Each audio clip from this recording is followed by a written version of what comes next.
Hello बच्चों, कैसे हैं आप। YouTube के चैनल के RPS क्लासेज में आपका स्वागत है। इससे पहले क्लास 11th के फिजिक्स में फिजिक्स वर्ल्ड की चर्चा हुई थी कि फिजिक्स का स्कोप क्या है, व्हाट इज फिजिक्स। अब एक्चुअली आज से हम लोग फिजिक्स में घुस रहे हैं। फर्स्ट चैप्टर समझिए, यूनिट एंड मेजरमेंट, मात्रक और मापन। तो किसी भी फिजिक्स मेजरमेंट की ही एक दुनिया है। किसी भी चीज़ को मापने के लिए एक क्वांटिटी की ज़रूरत होती है, एक यूनिट की ज़रूरत होती है जिसमें उसको मापा जा सके। उसी सब के विषय में हम आज इस चैप्टर में चर्चा करेंगे। तो सबसे पहला टॉपिक है इसमें फिजिकल यूनिट, फिजिकल क्वांटिटी, राशि, भौतिक राशियां, इसका नाम है, हिंदी में इसको कहते हैं हम भौतिक राशि। तो फिजिकल क्वांटिटी एक्चुअली में है क्या चीज, इसके विषय में हम चर्चा करें कि ए quantity which can be A quantity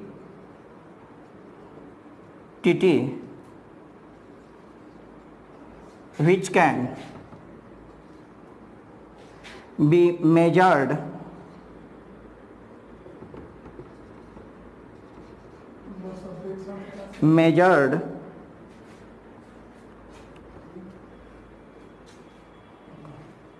is called physical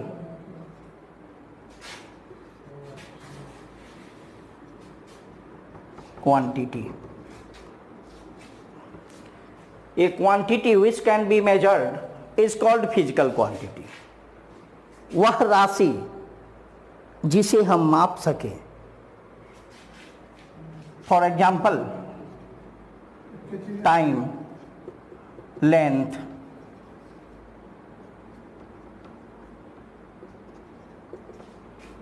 mass, etc.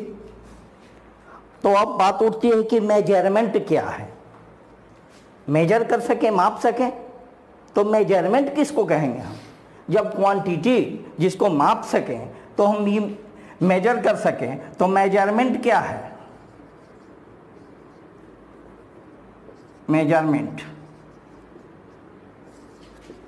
Measurement है क्या, ये बताया जाए। यह एक कंपैरिजन है। किस चीज से, उस राशि से जिस राशि को दूसरे राशि के रूप में हम मेजर करते हैं, मापते हैं। Measurement, the comparison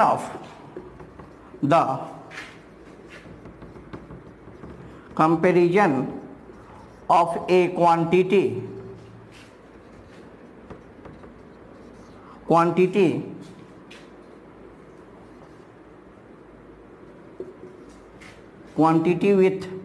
with a standard of the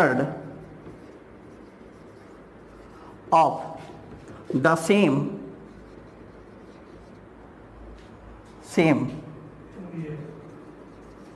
physical quantity is called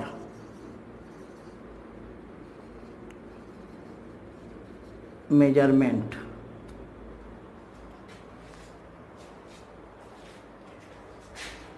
The comparison of a quantity with a standard of the same physical quantity is called measurement. यानी कि क्या लिखे, कंपेरिजन ऑफ ए क्वांटिटी, मात्रक के रूप में ली गई वह मानक, वह जो मानक है, एक लिमिटेशन है, उसी को हम क्या कहते हैं, मेजरमेंट। तो इसको नोट कीजिए। अब आते हैं हम यूनिट पे, मात्रक। एक्चुअली मात्रक है क्या चीज, कि यूनिट इज ए स्टैंडर्ड पहले नोट कर लीजिए कि यूनिट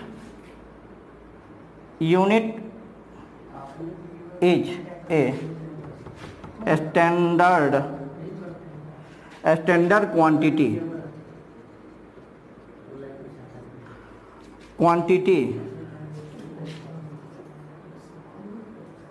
WRT का मतलब समझते हैं विथ रिस्पेक्ट टू, ठीक है। WRT with respect to all physical quantity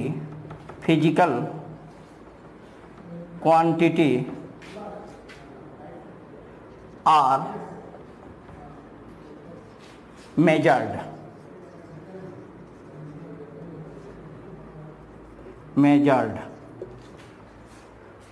unit is a standard quantity. Unit जो है मात्रा के एक स्टैंडर्ड मानक राशि है जिसके तहत सभी राशियों को मापा जाता है, ठीक है। There are two types of unit, there are two types of unit, fundamental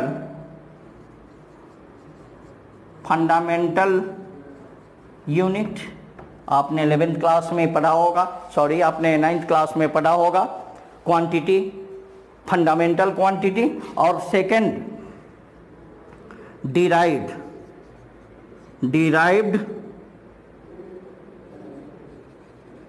quantity, second derived quantity. तो फंडामेंटल क्या है और डिराइव्ड क्या है? फंडामेंटल इसको हिंदी में कहा जाता है मूल मात्रक, इसको कहा जाता है मूल मात्रक। इसको कहा जाता है, इसको क्या कहा जाता है? व्युत्पन्न मात्रक, ठीक है। तो फंडामेंटल और डिराइव्ड है क्या चीज? तो fundamental, there are 7 types of fundamental unit. Fundamental unit वह यूनिट है जो दूसरे पर निर्भर नहीं करता है, वह स्वयं पर निर्भर करता है, ठीक है। इंडिपेंडेंट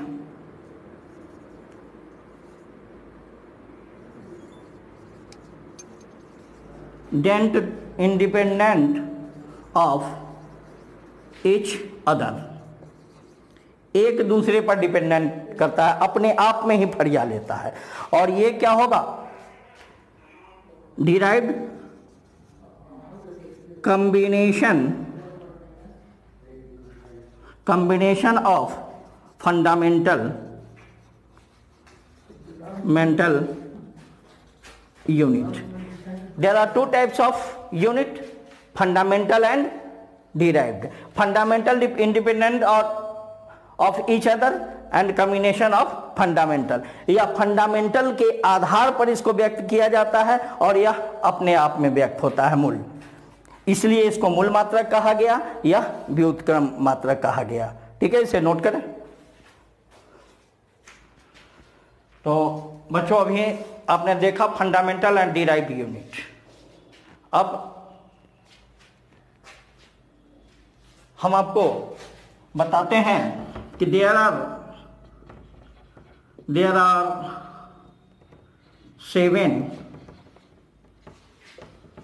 7 फंडामेंटल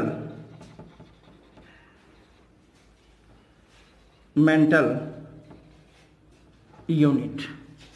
7 फंडामेंटल यूनिट है, लेकिन जनरली यूज 3 का ही होता है। जनरली यूज 3 का ही हम लोग अक्सर करते हैं। तो फर्स्ट क्या है? एम, इसका केजी किसके लिए? फॉर मास, यानी द्रव्यमान के लिए। इसको क्या कहते हैं? द्रव्यमान। अब एल मीटर यूज करते हैं हम लेंथ के लिए, लंबाई के लिए क्या यूज करते हैं? मीटर। इस क्या होगा? लेंथ। उसके बाद क्या होगा? Second, S. ये किसके लिए करते हैं हम? सेकंड, टाइम के लिए। सेकंड किसके लिए करते हैं? फॉर टाइम के लिए। और नेक्स्ट है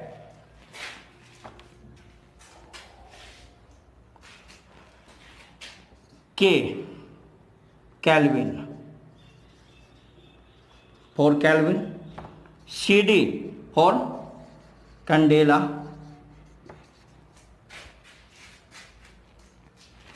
A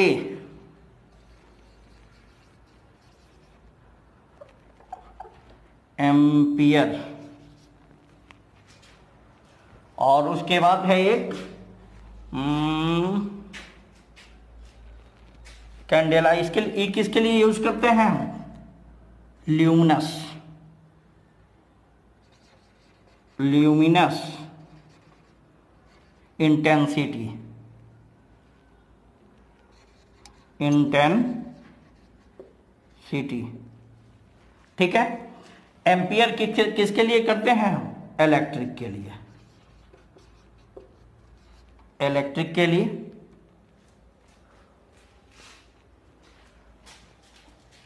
केल्विन किसके लिए करते हैं?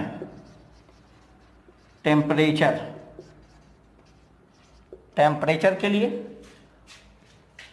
ये टाइम सेकंड है, टाइम के लिए। मीटर है लेंथ के लिए, केजी है मास के लिए। ये 7 लेकिन जितने भी डायमेंशनल फॉर्मूला यूज होता है केवल MLS यानी T, T के MLT टाइम।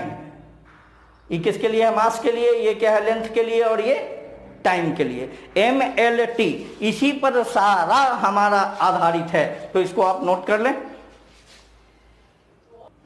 और 7 नंबर बच्चों हैं मोल, 7 नंबर मोल। तो 1 2 3 4 5 6 7 यूनिट है।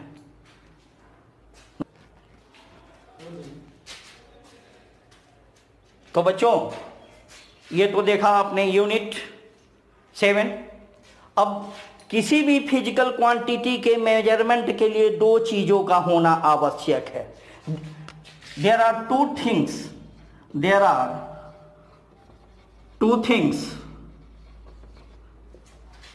required. There are 2 things required of physical quantity. There are 2 things, 2 चीजें आवश्यक है। किसके लिए? फिजिकल क्वांटिटी के मापन के लिए। कौन कौन? First is unit and second is numerical value. Second is numerical value.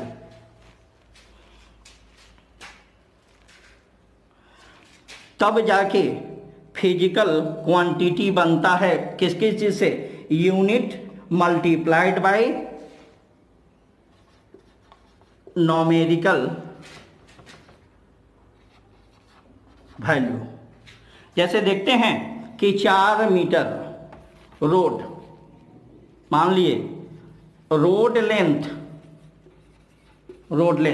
2 चीजों का होना जरूरी है। कौन कौन चीज? एक यूनिट होना चाहिए, एक नॉमेरिकल वैल्यू। जैसे हम बोलते हैं कि road length is 4 metre, road length is 4 metre, यानी रोड की लंबाई कितनी है? 4 मीटर है। तो यानी कि यूनिट कितना? Metre of 4 times. कितना टाइम्स? 4 टाइम्स, यानी कि ये 4 बार यूनिट इकाई मात्रक एक होता है। मिटा दें। अगर एक मिनट बच्चों, यहाँ पे एक मिस्टेक है। FOUR pen mistake. चलिए मिटा दें। चलिए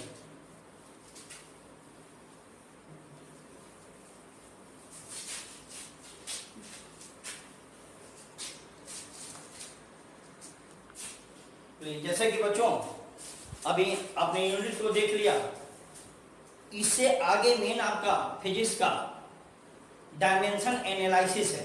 डायमेंशन एनालिसिस जैसा कि हमने आपको बताया था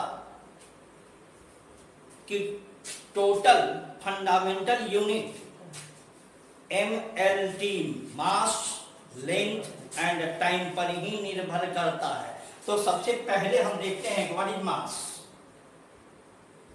मास जिसको हिंदी में क्या कहते हैं, हिंदी वाले बच्चे भी नोट करेंगे, इसको हम क्या कहते हैं, द्रव्यमान। तो द्रव्यमान क्या है पहले सब तो ये जानिए कि क्वांटिटी, शॉर्ट में जानिए, मैं फुल डिफिनेशन नहीं बताऊंगा क्योंकि 9th क्लास में आप पढ़ चुके हैं।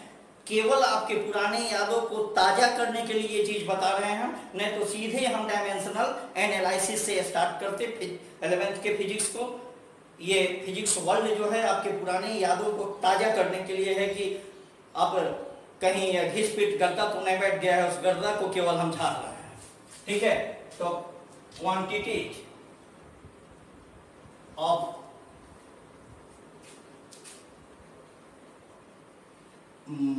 quantity of matter conducted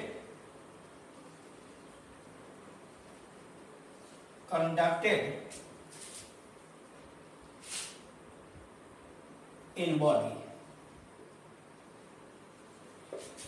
यानी उपस्थित पदार्थ की जो मात्रा है किसी बॉडी में,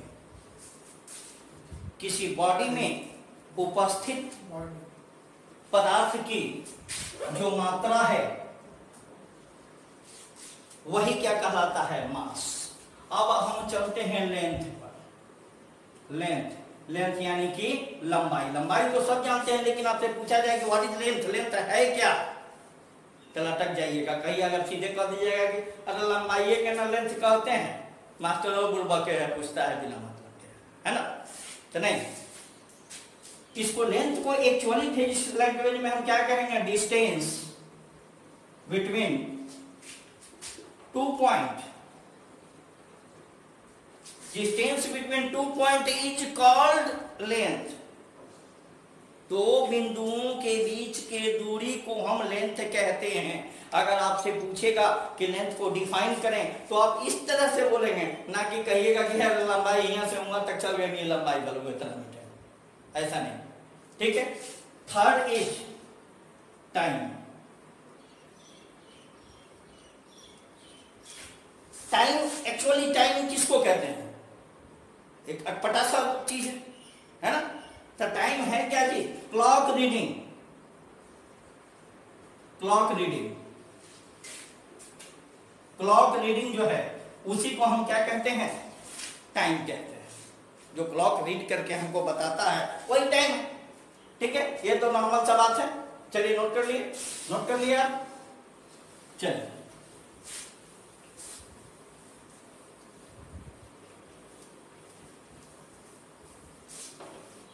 अब 9th क्लास में आप एक चीज और पढ़े थे, चलिए उसको भी हम थोड़ा सा ये कर दें कि system of unit.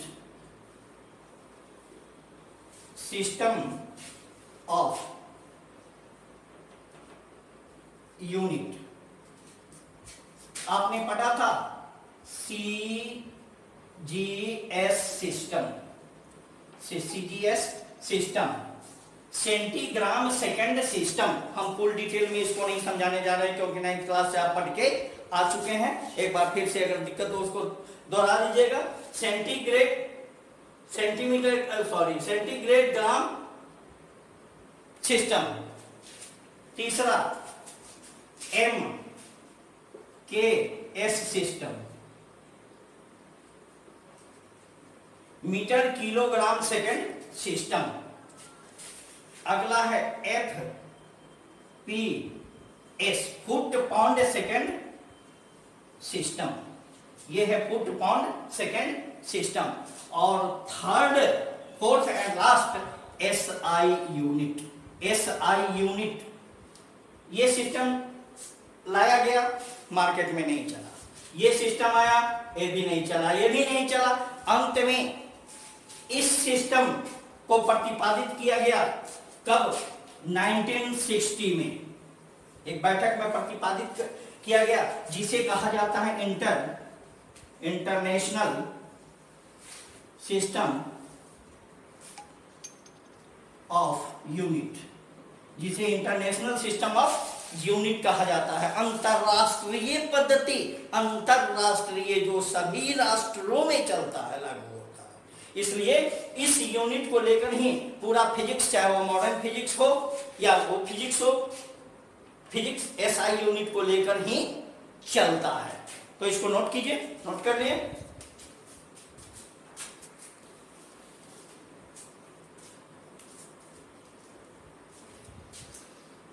Dimension, dimension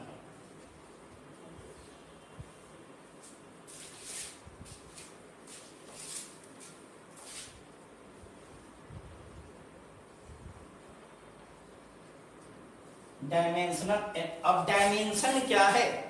किसी भी, जैसे हम लिखते हैं 4 मीटर स्क्वायर,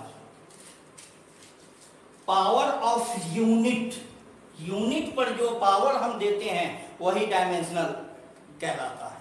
अब डायमेंशनल यूनिट में 3 चीजों का हमेशा प्रयोग होता है, जैसा कि बताए थे। Fundamental unit, m for mass, L for length, T for time. यानी कि m,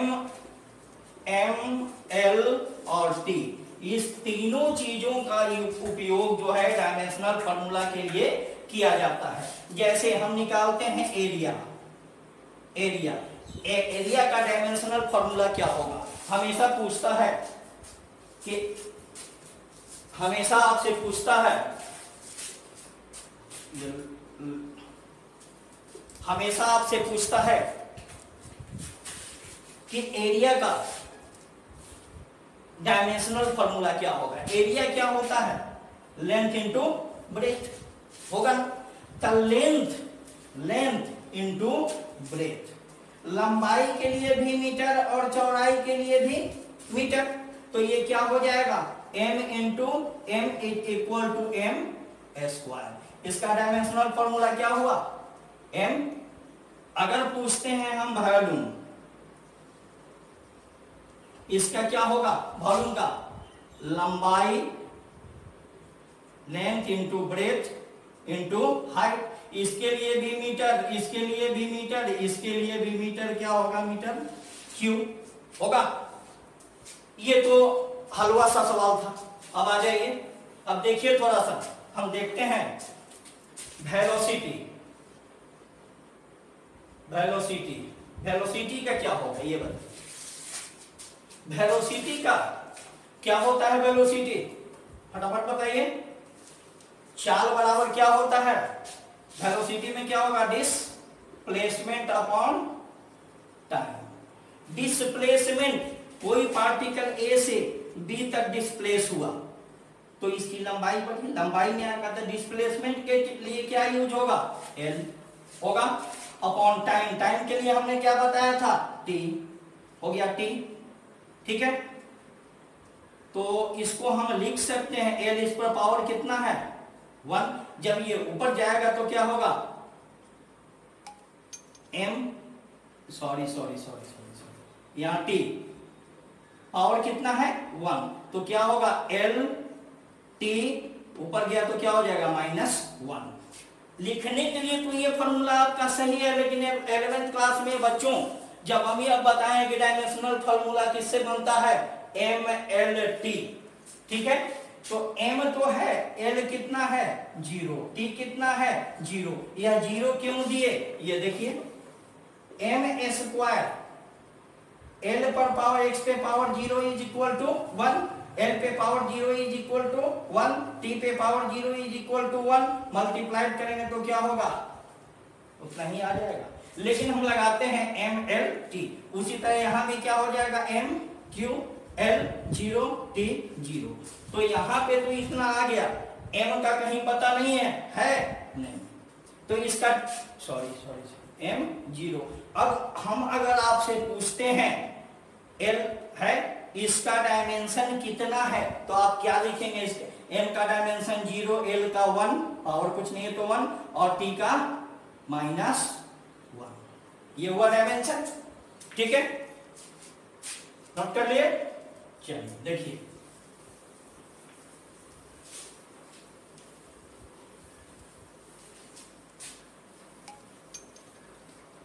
अब अगर आपसे हम पूछते हैं कि मोमेंटम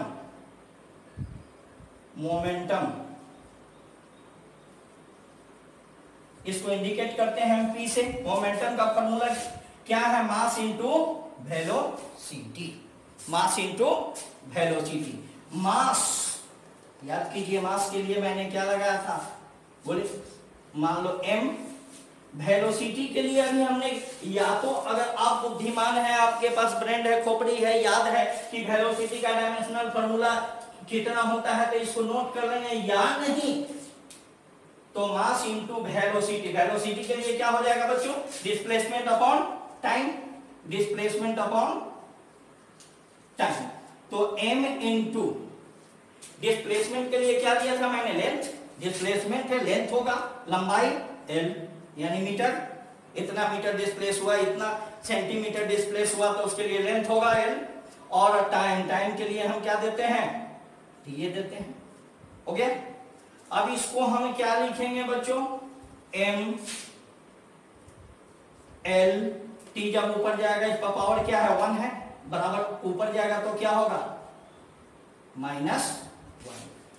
m l t -1। आप ऐसा नहीं कर देंगे कि सर ने पीछे बताया था, माना था m पर पावर 0। ऐसा कभी नहीं करेंगे, क्योंकि m अवेलेबल है, पावर 1 है। तो इसका डायमेंशन अगर हम आपसे पूछते हैं तो क्या हो जाएगा? m के लिए 1, l के लिए 1, t के लिए -1। और डायमेंशनल फॉर्मूला ऑफ मोमेंटम क्या हो जाएगा? ये हो जाएगा। ठीक है। एक और आपको दिखाते हैं, इसके बाद आप अपना प्रैक्टिस कीजिएगा। ये प्रैक्टिस की चीज है, हमारे सिखाने से आप नहीं सीखेंगे। एक्सेलरेशन।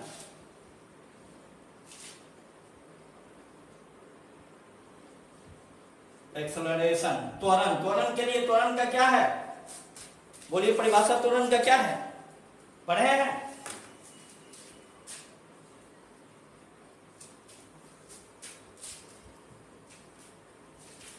वेग परिवर्तन की दर, rate of change of velocity per unit time, यानी वेलोसिटी अपॉन टाइम। यही ना है? तो वेलोसिटी का हमने निकाला था, याद है आपको?